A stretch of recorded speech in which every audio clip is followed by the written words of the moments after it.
if we're not buying from like a brick and mortar, it's somewhere like Facebook Marketplace, it's Craigslist, it's buy-sell groups on Facebook, it's our communities coming together and supporting each other during this holiday season. Greetings to all the things and welcome to Vlogmas!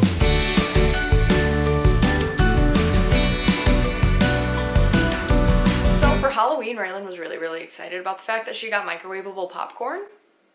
We don't do microwavable popcorn, we make it on the stove, so it was like a really big new thing for her and she was really excited about it.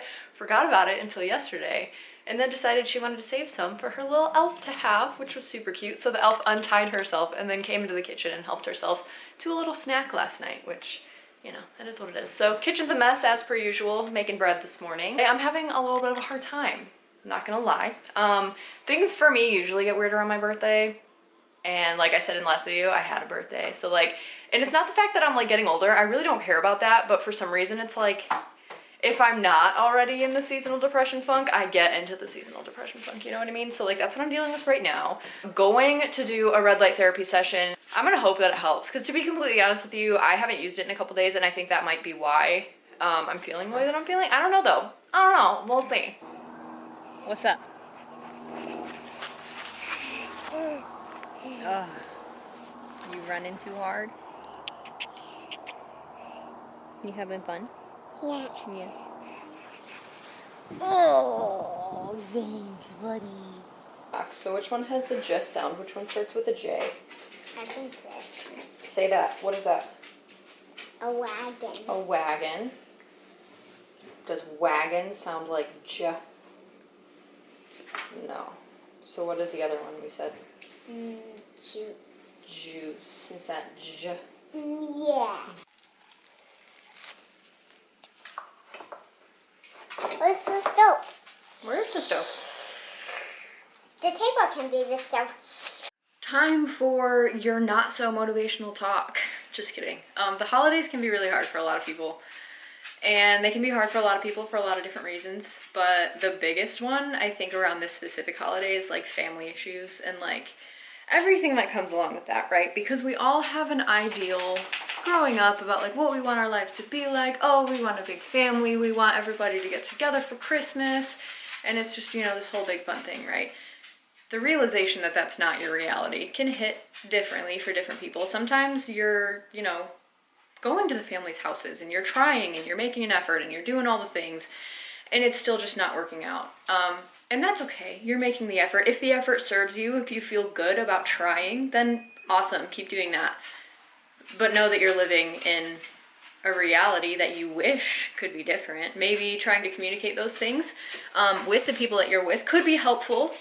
And I think it's important to try to do that to create, you know, the best situations for everybody. But sometimes also understanding that the reality that you desire to have with these people isn't necessarily a reality that you are going to have. Trying to force yourself to be in a situation that isn't aligning with what you desire and isn't aligning with who you are as a person can do more harm than good. And it's okay to walk away. It's okay to take some time, even if it's just, you know, this holiday, even if it's just, oh, I think I need to take a year to really focus on my family. I did that and it turned out to be more than a year, which, you know, it is what it is. Things happen, life changes in ways that you don't necessarily expect all the time. But yeah, something else that I kind of wanted to mention is that a lot of people have CPTSD. This year in particular, I feel like it's really hard for people because we went through a collective traumatic experience. Whether you want to identify that as that or not, it was a traumatic experience for everyone involved.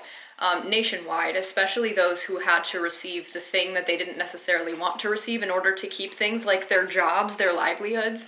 That's medical RAPE, by the way. So a lot of people experienced a lot of things that they did not want to experience. It was traumatic for everybody. And I think at this point, the shock is starting to wear off and we're starting to really understand what we went through. But at the same time, there's this question mark on the horizon of when is the next one going to be? Because they're already starting to talk about this thing that's happening over in China, talking about it spreading over here to the US. I know the UK is going to go on lockdown soon. They're starting to protest. Like, this year is really hard for a lot of people, and that's okay. But it's also important to remember that your thoughts do create your reality, and you are consciously or subconsciously manifesting the reality that you are in. So if you're constantly focused on all the deep dark in the world, all the war, all the famine, all the pandemics, nothing's gonna change and you're just gonna continue to see more of those things. But if you're focusing on the positive, on the love, on the community, on trying to make yourself healthier and better and fit and building your family and growing your communities, you're gonna see more of that. It's just a little bit of encouragement to try to keep your head up even in the middle of really, really hard times. Be kind to people, especially around this time, because this time is really hard. And as a collective, it's incredibly difficult, especially this year. I feel like with inflation, like people can't afford things. Like we can't afford anything. If you're anywhere near a major city, especially like New York and California, you guys are getting taxed just to go to work. Like you're having to pay an extra $300 a month. People don't have an extra $300 a month to be paying for these things. And of course it's going into effect now right before the holidays. Like people are really struggling out there, you guys. So one way that we're trying to combat that, me and my little community over on TikTok, we hit 72,000 followers today. I'm so excited.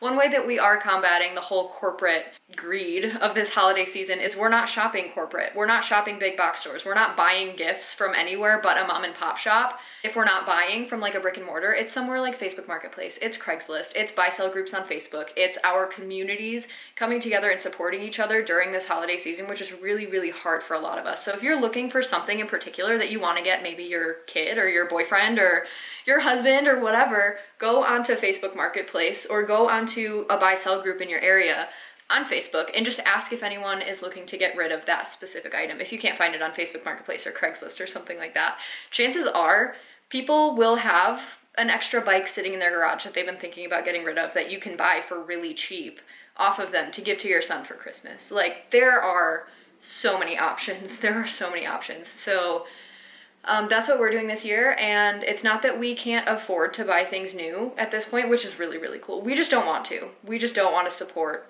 the big corporate greed this year, and probably for the remainder of forever. It's just not something that aligns with our values. It's not something that aligns with our views. Taking care of the community first is really important. So being able to put money back into the community directly instead of it going through all of these different hands and being taxed however many times before it actually goes into the pocket of someone working in that store, that's been really important. So I just thought that I would throw that out there.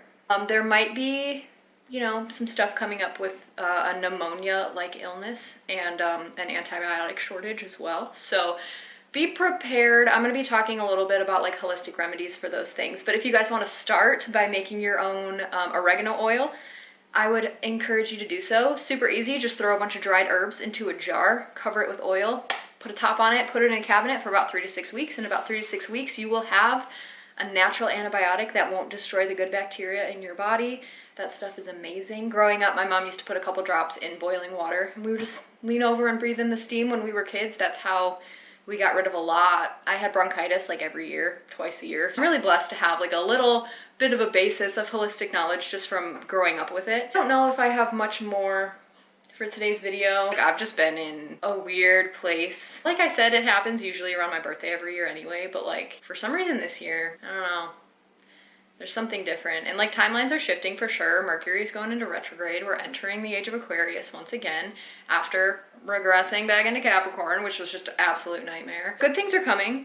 Good things are coming, and I think we need to remember that. Being hyper aware of everything that's going on, especially because my TikTok is mostly about like news and the news that no one wants to talk about, which does get pretty dark. So being hyper aware of that and being an empath at the same time, it's like there's so much. I cannot believe that the world is just watching all of this transpire. A little bit darker than normal, but we are moving towards solstice, which makes sense, right? The darkness is expanding and we're about to have the longest night of the year. So maybe the darkness is okay and maybe it needs to be identified and maybe we do need to sit with it and feel it and understand it and be with it. And maybe that's okay. We're taught to look at the positive things and always think positive and this toxic positivity, everything's so great all the time. Like everything is not great all the time. Actually, things aren't great for a majority of the time. There are times that are great, but most times aren't great. You can't have a life of great times, then it's just mundane. Eventually the greatness would turn into mundane and everything would just be boring, even though from someone else's perspective, you have a great life. It's just one of those days. Anyway, if this is the end of the video, I really appreciate you guys for watching, even though it's a funk, you know, it's Yule, it's dark Christmas. It's the darkness returning. It's okay, and it's okay. And I'm okay with it. I'm content. It just is what it is. Feel your feelings. Don't try to push them away. Don't try to turn them into something positive when they're not. It's okay to be unhappy, even in this joyous season. Like, it's not joyous for everyone, and it's okay to identify that, and it's okay to admit that you're not very joyous in this season. Not everyone is. Actually, most people aren't. So let's just be honest this year. My ferrets are going and destroying something downstairs, so I'm gonna have to go figure out what that is. I appreciate you guys for watching, and I hope that you guys tune in tomorrow. I promise it's not gonna be as blah as this video. If I have to do like an informative video, I'm gonna do that just so I don't have to put you guys through this again. But I appreciate you guys once again, and I will see you tomorrow. Bye!